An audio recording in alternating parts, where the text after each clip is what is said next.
The Purple Amethyst channel invites you to listen to an excerpt from Cordian Moscala's book, The Salt Lamp, read by Cordian V. Moscala.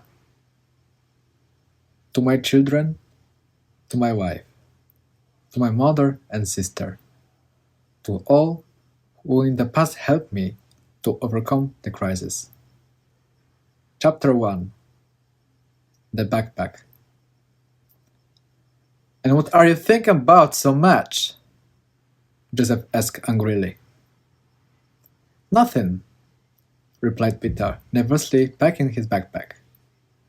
"You bastard! You will come back to this house, but when you come back, it will not be the same father who will greet you," Joseph said a bit threateningly. Peter looked at his father, grabbed his backpack, put it on his shoulder and left the house, slamming the door hard. "Asshole!" he thought about his father and walked quickly towards the nearest bus stop. It was spring. Everything was already blooming.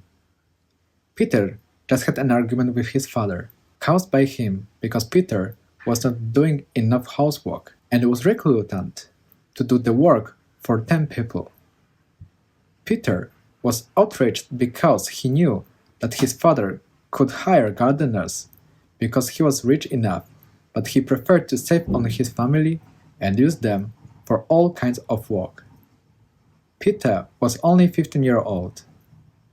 They recently moved their family from the city to the countryside, where Peter was not get used to at all. Separated from his friends, from the old neighborhood, he was taken to a new reality, where he was forced to work in a large garden, where only he and his father did the housework. Peter was a very talented student. Despite his difficult adolescence, he tried to devote himself to his studies and at the same time was able to have fun with his peers. However, since they moved to the countryside, he and Michelle, the younger sister, had to reduce the frequency of meetings with their friends. Peter was going to the bus stop, where he was waiting for a bus to go to his friend Bart, to play games with him and possibly stay the night. He and Bart had known each other since early childhood and shared a passion for the world, music and games. While sitting at the bus stop, Peter saw his mother, Gabby, car approaching him. Gabby asked, "Can I drive you somewhere?" Without thinking, Peter said that if she could drive him to Bart and ask her not to tell the father anything because they were preparing their own music. He bluffed. "Hey bro!" Bart greeted Peter with joy. "It's great that you are here," he added. "Yo man!" shouted Peter with a wide smile. "How about we take a walk to the river?" he asked, pointing to the backpack. "I'd love to. I'll just tell my mom to prepare dinner for us later," said Bart and prepared himself to go outside. When Bart was ready to go, he and Peter went for a walk along the river flowing near the estate where Peter once lived. "How are you doing in your new house?" Bart asked. Peter hesitated for a long moment before answering. They were passing by a grocery store, and because Peter looked a bit more serious than he was supposed to, he thought he would try to buy a bottle of beer for himself and Bart. He said, "I'll tell you, I'll just buy one thing in the store and I'll be back soon." As he thought, the saleswoman didn't ask his age and sold the bottles of beer without any problems. "No, that's bad," thought Peter, already clutching the beer bottles in his hand. When he left the store and came to Bart, he already had a beer hidden in his backpack, which he intended to consume at the waterfall. "Coming back to your question, it's not bad, but I miss our neighborhood," Peter said with slightly sad eyes and his head down. "How so? You have such a big house!" Bart shouted. Why is there no enthusiasm in you? Peter looked at Bart with glassy eyes and asked, Will what I say remain between us? Bart just nodded. Well, Peter started. How to put it into the word? We never lived in the countryside. My father is the only who lived, and in fact, it was his idea to move. Since we moved there, I have to help him in the garden almost every day. Wow, that's wonderful! Bart emphasized with enthusiasm. So why are you sad? Peter mused. How could I tell you this? He thought. Our house and garden are 3 times larger than our neighborhood. My father used to force me to clean snow from the front of house by hand. Now he forces me to weed and to do other work in the garden. So, you don't have gardeners? Bart asked. No, Peter replied. Even if I ask my father that maybe you or one of my cousins could come and do work with us, it would be more fun for me. My father strictly forbids me and hits me, kicks me, and calls me names, said Peter with tears and immediately pulled out previously bought beer from the backpack. Bart, a bit scared, said, What if the mom finds us drinking? And looked at the bottle. Nothing, as long as we are out for a walk. No one has ever gotten hurt after drinking 1 bottle, Peter replied. Bart, a bit confused by the situation, thought, Well, maybe Peter needs to relax, and I will also help him in his crisis. They promised each other that it would remain between them, just like this conversation. They walked for another 2 hours until the sun set, and as it turned towards evening, they returned home with no signs of drinking beer. After dinner, Bart's mother called Peter's mother, and he returned home for the night. Fortunately, his father was not at home, so Peter could go to sleep peacefully. The next day, when he got up, he looked at the rising sun. He looked at the backpack and the dresser. There was a newly packed smartphone on it. Gabby was shopping the day before and thought that since they lived so far from the city, the children would need phones so they could communicate with her faster. There was a note on the packing telling that father doesn't know anything about the new phones. Peter saw iPhone 5S, 64 GB memory. He thought, Oh, now I can listen to music as much as I want, and if father talks to me, I can pretend that I'm listening to music. He looked at the card and read, Don't tell your father that I bought you a phone. You are not to be seen with it. I love you. Mom. Peter sat down on the bed and started setting up the phone.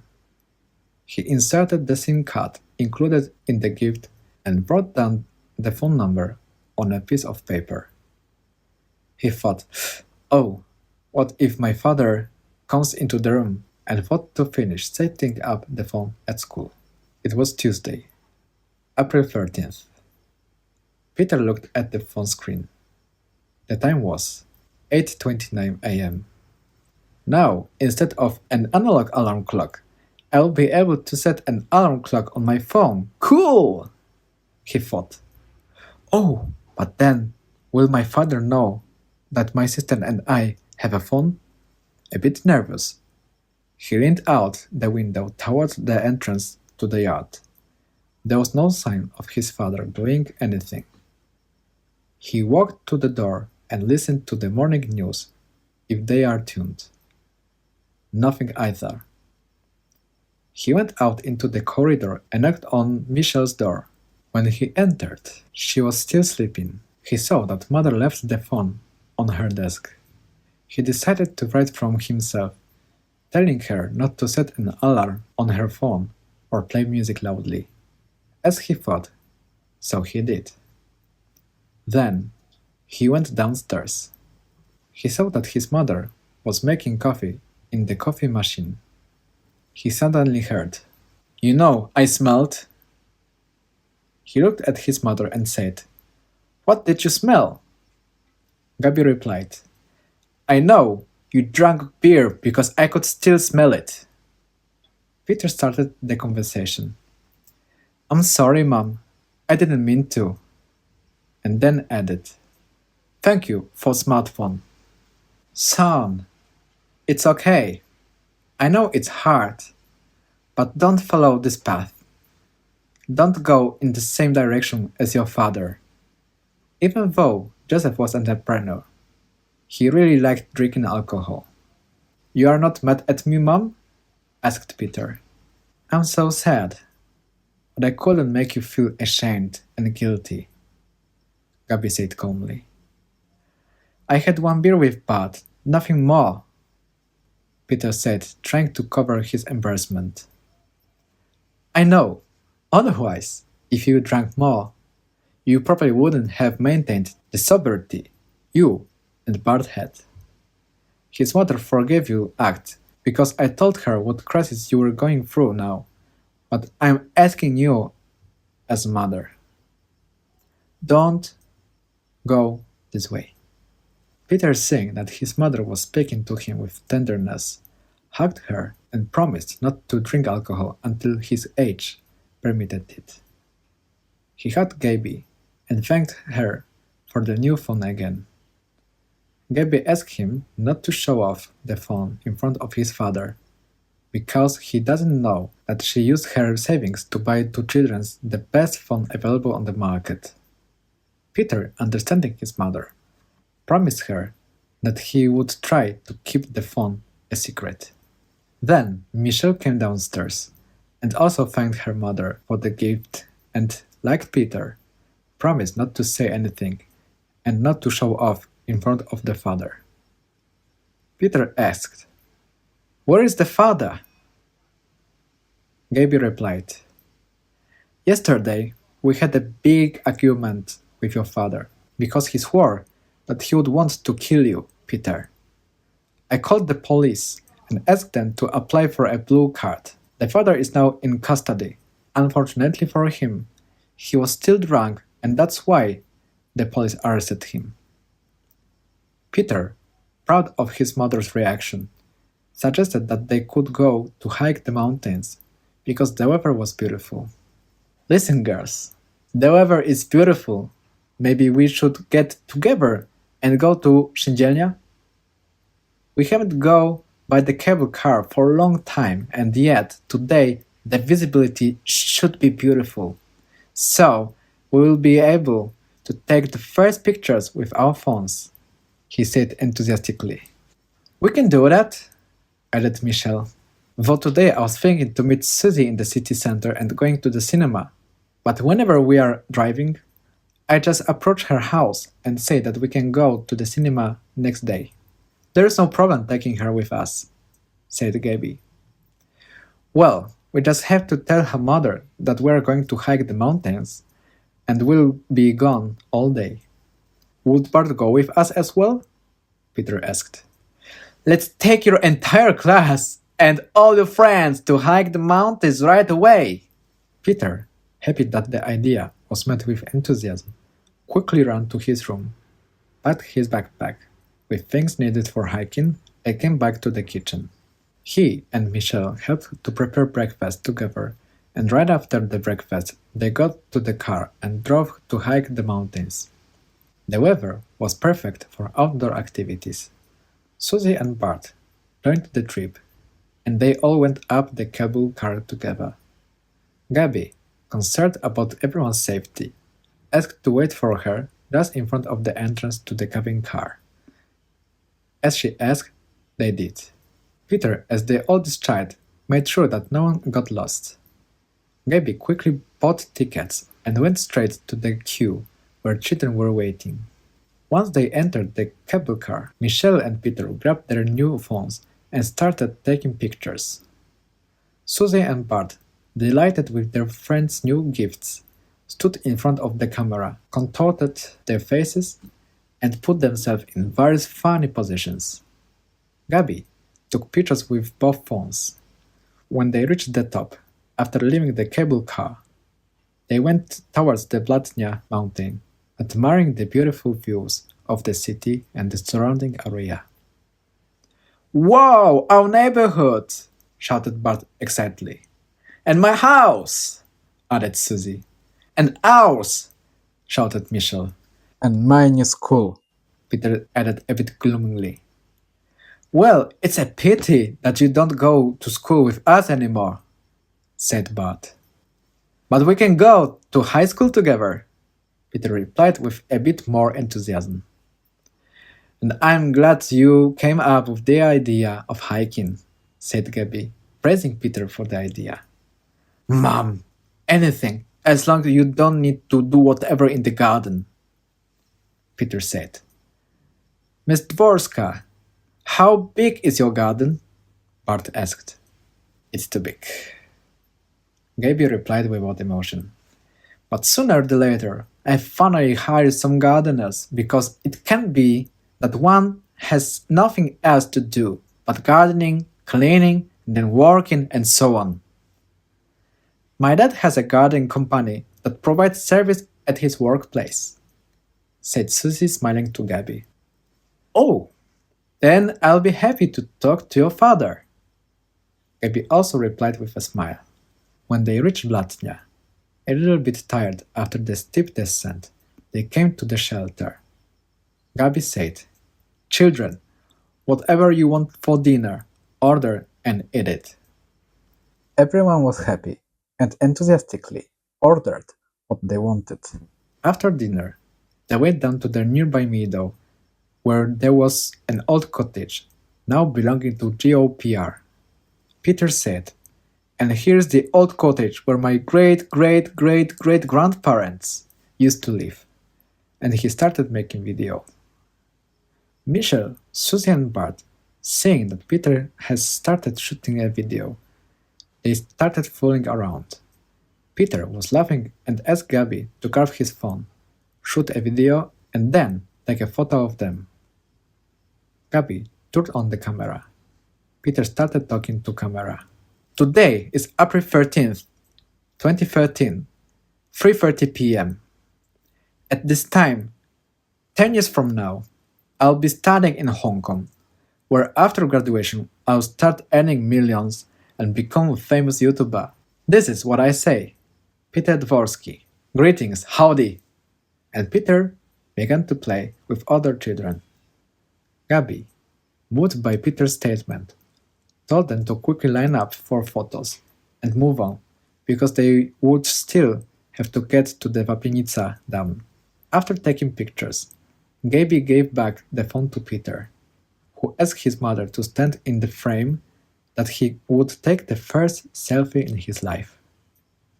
After taking a few selfies and expressing various faces, Peter hugged Gabby and said, "You are the best mother I have ever had in my life." Gabby hugged Peter and quickly asked, "The best I ever had?" And Peter, not knowing how to react, said, "Oh yeah, best I ever had." However, not knowing why this caused confusion for his mother, he just smiled and winked. Michelle asked everyone to stand separately in the frame and shout "Sakura." After taking the photo, everyone gathered and went down to the dam. When they reached the dam, Gabby called Bart's mother and asked for transport to her car and invited her for a cup of coffee. When they returned home, Michelle stayed with Susie for a while, and Bart's mother and him went to Peter's home with Gabby and Peter. "How lovely is your home! Beautiful!" said Anna, Bart's mother. "Wonderfully, like in palace!" shouted Bart. "Yes, my husband made sure that our house was huge and lavish," said Gabby. And I understand that you have cleaning service and gardeners, Anna asked. Not yet, but I'll try to have, Gabi said. But go with Peter and leave us with Miss Dworska, said Anna. Peter took Bart and started showing around the house. Bart asked, Did the mom find out anything with the beer? No, said Peter, wanting to reassure Bart. And you? Asked. Nothing. At least there was no accident, Bart said with some relief. But we won't try to drink until we turn 18. I love my mother too much to upset her, said Peter, and Bart smiled. When Peter showed around the house, he took Bart to the room where his father had his equipment and where Peter's sense of hell took place. This is where, Peter started, this is where my hell happens. In this room. In this house. But your father isn't here today, is he? No, he's not, but still, I can already hear his voice and I can see he's groaning and kicking, Peter said angrily. I sympathize with you, but added quickly, but with empathy. I hate him! Peter shouted so loudly that echoed throughout the house. Fortunately, no one heard it, except him and Bart. When late evening came, Michelle was already home. Anna and Bart went back to their apartment. When Gabi was cleaning up the dining room, Michelle and Peter helped her put the dishes into the dishwasher, and Peter prepared a cup of tea for everyone. When they sat down, they all recalled a nice day. Gabi remembered the words Peter said upon Blatnia and asked, Maybe I'll help you to set up a YouTube channel. If you are already shooting videos, maybe you could start making vlogs? Why not? Said Peter with a smile. I tell you, son, you have very beautiful dreams. And as a mother, I will do everything to make your dreams come true. Never give up on your dreams, said Gabi and patted Peter on the head. Maybe I'll start taking photos and one day I'll become a photographer, said Michelle. She showed photos taken today during the sunset and in the garden at Susie's parents' house. You are talented, honey, Gabi said with a smile. Now it's just all about that our father doesn't screw anything up for us, said Peter. Gabi helped Peter to set up his YouTube account and helped Michelle to set up her 500px account. That's how they ended the day and went to sleep. The next day, Peter was woken up by screams. Do you think you can get away with this, you bitch? Joseph said quietly but menacingly to Gabi. What do you think? You are so smart? Do you want to apply for a blue card for your husband? And hit Gabi in the face. Someday you'll go to jail, Gabi said quietly. One more trick like that, and your teeth will count every step of this house, said Joseph, and suddenly he pushed Gabi with his belly, and she fell down the stairs. And what the you can't? Are you still going to be such a smartass? Said Joseph to Gabi. While she was lying on the floor, he picked her up and pushed her again toward the garage door, approached, kicked her and said, Now move your ass and go upstairs and make breakfast for your hubby. Bitch. And Gabi, in pain with a dislocated wrist, went to the kitchen. When Joseph realized that Peter had heard and seen all this, he immediately went up the stairs, grabbed his hair, and started banging his head on the door's frame.